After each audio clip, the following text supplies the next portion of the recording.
ఉదయం 9 గంటలకే తొలి రౌండ్ ఫలితం వెల్లడి కానుంది. ఒక్కో రౌండ్ ఫలితం బయటకు రావడానికి దాదాపుగా అరగంట టైం పట్టబోతుంది అనే విషయం అయితే అర్థమవుతోంది.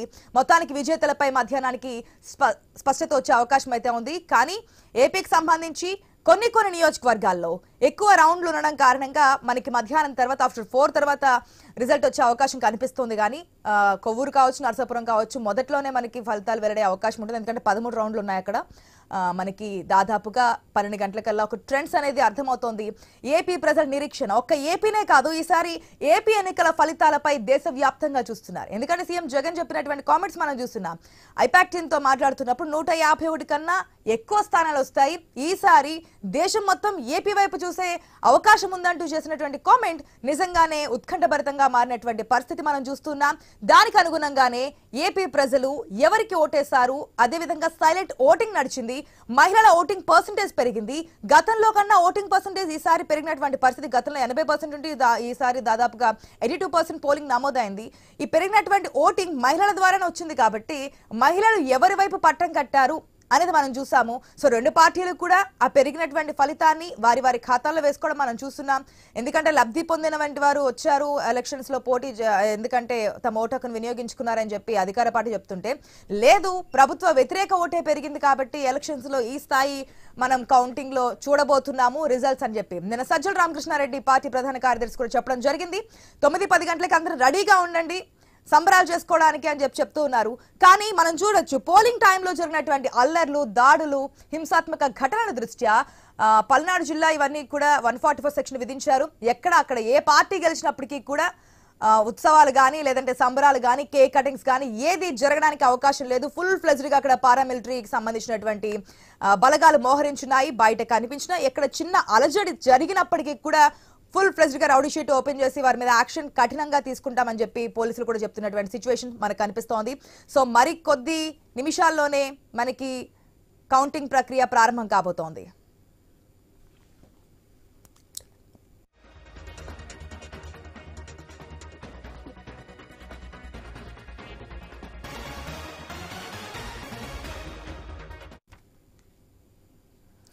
ఇప్పటి వరకు ఏపీకి సంబంధించి చూసామంటే ఏపీలో అసెంబ్లీతో పాటు పార్లమెంట్ కూడా ఎలక్షన్స్ జరిగాయి కాబట్టి, కానీ తెలంగాణలో మనకి ముందుగానే అసెంబ్లీ జరగడం జరిగింది. ఇప్పుడు మనకి పార్లమెంట్ కి సంబంధించి ఎన్నికలు జరగబోతున్నాయి. తెలంగాణలో అసెంబ్లీ ఎన్నికలు జరిగిన 5 నెలల తర్వాత అంటే 2018లో మనకి ముందస్తుకు వెళ్ళడం వల్ల ఈసారి ఎన్నికలు కూడా తెలంగాణలో మనకి ముందుగా రావడం జరిగింది. ఇప్పుడు లోక్సభ ఎన్నికలు రావడంతో సర్వత్రా ఉత్కంఠ నెలకొంది. అసెంబ్లీ ఎన్నికల తరహాలోనే ఇక్కడ పోటీ జరగడంతో విజేతలు ఎవరనే దానిపై అందరిలోనూ ఆసక్తి నెలకొంది. మొత్తం ఇక్కడ ఉన్నది 17 లోక్సభ స్థానాలు. ఈ 17 లోక్సభ స్థానాలకు సంబంధించి 3 ప్రధాన పార్టీలు, అటు బీఆర్ఎస్ కావచ్చు, 2 జాతీయ పార్టీలు కాంగ్రెస్, బీజేపీ కూడా పోటాపోటీగా ప్రచారాల్లో ముందుకు వెళ్ళినటువంటి పరిస్థితి మనకు కనిపించింది. 3 పార్టీలు కూడా ధీమా వ్యక్తం చేస్తున్నాయి. డబుల్ డిజిట్ ని మేము క్రాస్ చేయబోతున్నామని. గతంలో అధికార పార్టీ అయినటువంటి బీఆర్ఎస్ కూడా మేము డబుల్ డిజిట్ సాధిస్తాము, ఎందుకంటే కేసీఆర్ చేసినటువంటి బస్సు యాత్ర ఆఫ్టర్ అసెంబ్లీ ఎన్నికల ఫలితాల తర్వాత బయటకు వచ్చి కేసీఆర్ బస్సు యాత్ర చేస్తున్నారు. దానికి తోడు ఇప్పుడు అధికారం ఫామ్ చేసినటువంటి కాంగ్రెస్ పార్టీ 6 గ్యారెంటీలు అమలు చేయకపోవడం కూడా మాకు కలిసి వచ్చింది. ఇప్పటికిప్పుడు ఎలక్షన్స్ పెట్టినా సరే మాదే విజయం అంటూ కూడా ఘంటాపథంగా చెప్పడం, ఇవన్నీ కూడా మాకు అవకాశాన్ని ఇస్తున్నాయి. డబుల్ డిజిట్ ఖాయమంటూ బీఆర్ఎస్ చెప్తుంటే టఫ్ ఫైట్ మా 2 జాతీయ పార్టీల మధ్య ఉంది. బీజేపీ వర్సెస్ కాంగ్రెస్ మధ్య నడుస్తోంది. ఈసారి డబుల్ డిజిట్ మేము సాధిస్తామనే ఆశాభావాన్ని వ్యక్తం చేస్తున్నాయి 2 జాతీయ పార్టీలు. మరి ఇక్కడ ఎవరు ఎన్ని స్థానాలు గెలుచుకోబోతున్నారనేది కూడా ఉత్కంఠభరితంగా మారింది. అసెంబ్లీ ఫలితాలే కాదు, తెలంగాణలో పార్లమెంట్ ఫలితాలు కూడా ఆ విధంగానే ఉండబోతున్నాయి. దీనికి సంబంధించినటువంటి అప్డేట్స్ కూడా మనం iNews లో ఎప్పటికప్పుడు మినిట్ టు మినిట్ ఎంత ఫాస్ట్ గా వీలైతే అంత ఫాస్ట్ గా మీ ముందుంచే ప్రయత్నం చేస్తాం. రైట్, దీనికి సంబంధించి పార్లమెంట్ ఎన్నికల కౌంటింగ్ సంబంధించి ఏర్పాట్లు ఏ విధంగా జరుగుతున్నాయని తెలియజేయడానికి ఆదిలాబాద్ నుంచి మా ప్రతినిధి శ్రీనివాస్ సిద్ధంగా ఉన్నారు. రైట్ శ్రీనివాస్, మనం చూస్తున్నాం ఎప్పుడెప్పుడా అనేది చూసినటువంటి డే రానే వచ్చింది. మరికొద్ది నిమిషాల్లోనే మనకి కౌంటింగ్ ప్రక్రియ ప్రారంభం కాబోతోంది. మరి ఆదిలాబాద్ లో కౌంటింగ్ కేంద్రం వద్ద ఉన్నటువంటి సిచ్యువేషన్ ఏంటి, డీటెయిల్స్ ఏంటి? గుడ్ మార్నింగ్ ఆశ. ఏదైతే 22 రోజుల తెరకైతే మరికొన్ని క్షణాల్లోనైతే ఉత్కంఠకైతే తెరపడనుంది. దాదాపుగా ఇటు ఆదిలాబాద్ పార్లమెంట్ కు సంబంధించి 7 నియోజకవర్గాలు ఉండగా 16 లక్షలకు పైచిలకు ఉన్నటువంటి ఓటర్లలో దాదాపుగా 12 లక్షలకు పైచిలకు అయితే ఓటర్లు అయితే తమ ఓటు హక్కునైతే లోక్సభలో వినియోగించుకున్నారు.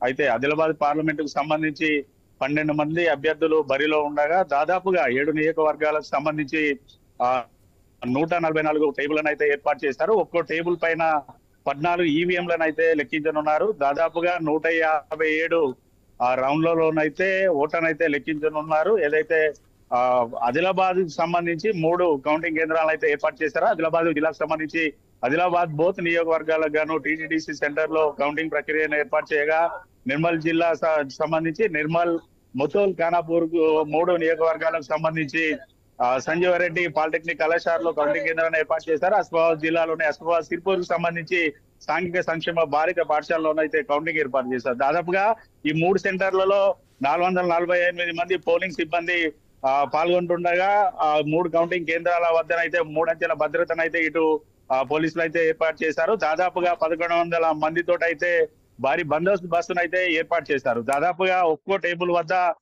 ఇటు సీసీ కెమెరాల నిఘాలను అయితే కొనసాగుతుంది. ఉదయం 8 గంటలకి కౌంటింగ్ ప్రక్రియ ప్రారంభం అనంతరం దాదాపుగా 9 గంటల లోపు అయితే మొదటి రౌండ్ ఫలితం అయితే వెలువడే అవకాశం ఉంది. మధ్యాహ్నం 1 గంట నుంచి 2 గంటల లోపు అభ్యర్థి ఏ అభ్యర్థి గెలుపు పొందుతారనే అవకాశాలు అయితే బయటకు వచ్చే అవకాశాలు అయితే ఉన్నాయి. ఆశ దాదాపుగా మనం చూడొచ్చు. ఏదైతే ఆదిలాబాద్ అంటేనే ఆదివాసుల జిల్లా. దాదాపుగా ఈ ఎన్నికల్లో అత్యధికంగా ఇటు మహిళా ఓటర్లతో పాటు ఆదివాసుల ఓట్లు అయితే భారీగా పోలైన నేపథ్యంలో ఇటు ప్రధాన అధికార పార్టీతో పాటు ప్రతిపక్ష ప్రధాన 2 పార్టీలు కూడా తమ గెలుపు ధీమాన్ని అయితే వ్యక్తం చేస్తున్నాయి. గత 2019 సార్వత్రిక ఎన్నికలతో పోల్చుకుంటే ఈ ఏడాది మరో 3% అయితే ఇటు పోలింగ్ నమోదు కావడంతో అయితే తామే ఈ ఎన్నికల్లో గెలుస్తామనేసి అయితే ప్రధాన 3 పార్టీల అభ్యర్థులు అయితే లెక్కలేసుకుంటున్న పరిస్థితులు అయితే ఉన్నాయి. గతంలో ఏదైతే 2019లో ఆదిలాబాద్ పార్లమెంట్ స్థానాన్ని బీజేపీ కైవసం చేసుకోరా, ఈసారి ఖచ్చితంగా కూడా మరొకసారి ఆదిలాబాద్ పార్లమెంట్ పైన కాషాయ జెండానే ఎగురుతుంది. మోదీకి ఆదిలాబాద్ పార్లమెంట్ గిఫ్ట్ గా ఇస్తామనేసి ఇటు బీజేపీ నేతలు అంటుండగా, గతంలో కాంగ్రెస్ పార్టీకి కంచుకోటగా ఉన్నటువంటి ఆదిలాబాద్ స్థానాన్ని మరొకసారి కూడా కాంగ్రెస్ పార్టీనే గెలుచుకుంటుంది. ఖచ్చితంగా కేంద్రంలో కాంగ్రెస్ పార్టీయే అధికారంలోకి వస్తుందనేసి ఇటు కాంగ్రెస్ పార్టీ నేతలు సైతం ధీమా వ్యక్తం చేస్తున్న పరిస్థితి అయితే ఉండగా, ఇటు బీఆర్ఎస్ పార్టీ నేతలు అసెంబ్లీ ఎన్నికల్లో తాము చేతిలో పడ్డప్పటికీ కూడా ఈ పార్లమెంట్ ఎన్నికల్లో ఖచ్చితంగా తాము 2 డిజిట్లతోటైతే మేము దాదాపుగా ఈ ఎన్నికల్లో లోక్సభ ఎన్నికల్లో ఖచ్చితంగా తాము తమ గెలుపునైతే ఆదిలాబాద్ పార్లమెంట్ సంబంధించి బీఆర్ఎస్ పార్టీ అభ్యర్థి సైతం కూడా ఈ ఎన్నికల్లో తమకు ఇటు మద్దతు వచ్చింది. ఖచ్చితంగా ఈ ఎన్నికల్లో తాము గెలుస్తామనేసి బీఆర్ఎస్ పార్టీ అభ్యర్థి కూడా ఆశాభావం అయితే వ్యక్తం చేస్తున్న పరిస్థితులు అయితే ఉన్నాయి. దాదాపుగా ఇటు పోలింగ్ 3 కౌంటింగ్ కేంద్రాల వద్దనైతే ఇటు 144 సెక్షన్ అయితే అమలు ఉంటుంది. ఏదైతే కౌంటింగ్ కేంద్రాలు ఉన్నటువంటి ఆదిలాబాద్ సెంటర్ నుంచి మావల వరకు అయితే పూర్తి స్థాయిలో ట్రాఫిక్ ఆంక్షలు ఉంటాయనేసి ఇప్పటికే పోలీసు అధికారులు అయితే చెప్తున్న పరిస్థితులు అయితే ఉన్నాయి. అయితే మొదటగా 8 గంటలకు ఇటు కౌంటింగ్ ప్రారంభం కాగా ఇటు పోస్టల్ బ్యాలెట్ తో పాటు ఈవీఎం లో కూడా ఒకేసారి లెక్కించనున్నారు. దాదాపుగా 144 టేబుళ్లలో దాదాపుగా 6 నియోజకవర్గాలకు సంబంధించి 14 టేబుల్ అయితే ఏర్పాటు చేయగా, అస్ఫాబాద్ నియోజకవర్గంలో అత్యధికంగా పోలింగ్ కేంద్రాలు ఉండడంతో 16 టేబుల్లను అయితే ఏర్పాటు చేశారు. పోస్టల్ బ్యాలెట్ ను లెక్కించడానికి అయితే మరొక 14 టేబుల్లను అయితే ఏర్పాటు చేశారు. ఒక్కో టేబుల్ కి 3 సిబ్బంది చొప్పున అయితే ఏర్పాటు చేసి అయితే ఓట్లను అయితే లెక్కించనున్నారు. కౌంటింగ్ కేంద్రాల్లో ఇటు పార్టీల అభ్యర్థులతో పాటు పార్టీకి సంబంధించినటువంటి పోలింగ్ ఏజెంట్లకు కౌంటింగ్ ఏజెంట్లకు కూడా ఎవరికి కూడా ఇబ్బంది కలగకుండానైతే కౌంటింగ్ కేంద్రాల వద్దనైతే పూర్తి స్థాయి అయితే ఏర్పాటు చేశారట. Right Srinivas, thanks for the update. Yes, మనం చూస్తున్నాం ఇటుపక్క ఏపీకి సంబంధించి 175 నియోజకవర్గాలు, అసెంబ్లీకి సంబంధించి పార్లమెంట్ 25 స్థానాలకు సంబంధించి ఎన్నికలు జరిగాయి. ఈ రెండింటికి సంబంధించి కౌంటింగ్ మరికొద్ది నిమిషాల్లో, దాదాపుగా 48 నిమిషాల్లో కౌంటింగ్ ప్రక్రియ ప్రారంభం కాబోతోంది.